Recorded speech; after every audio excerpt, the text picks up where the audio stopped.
মনে হইতেছে তারা এখনই নদীতে ঝাঁপ দিবে। দেখতেই পাচ্ছেন প্রিয় দর্শক, সবাই প্রস্তুতি নিয়ে আছে। জীবনের মায়া তারা ছেড়ে দিয়েছে, জীবনের মায়া ছেড়ে দিয়ে তারা প্রস্তুতি নিয়ে আছে, নদীতে ঝাঁপ দিবে।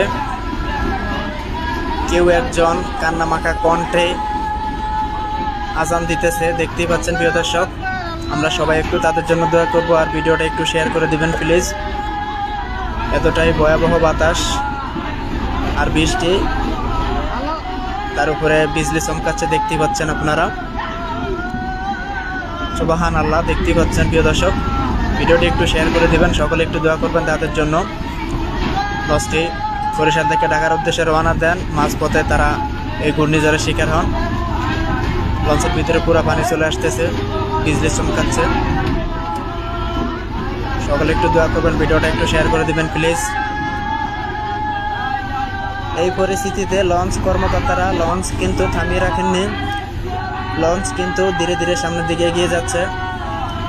এই পরিস্থিতিতে লঞ্চ থামিয়ে দিলে কিন্তু অনেকটাই দুর্ঘটনা হওয়ার ঝুঁকি রয়েছে, তাই লঞ্চ ধীরে ধীরে চলতে আছে, এগিয়ে যাইতেছে সামনের দিকে। দেখতেই পাচ্ছেন অন্য আরেকটি লঞ্চ দেখা যাইতেছে, তারাও কিন্তু এগিয়ে যাইতেছে।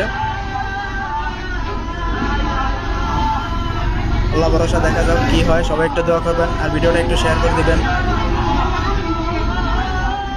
অনেক যাত্রী রয়েছে লঞ্চে, সবাই কিন্তু এদিক সেদিক ছোটাছুটি করতেছে, দেখতেই পাচ্ছেন প্রিয় দর্শক। আল্লাহ সবাইকে রক্ষা করুক এই বিপদ থেকে। লোকটি আজান দিতে পারতেছে না, কান্না মাখা কণ্ঠে আজান দিতেছে। যারা এই দুর্ঘটনার শিকার হয়েছে তারাই একমাত্র জানেন তাদের কাছে কেমন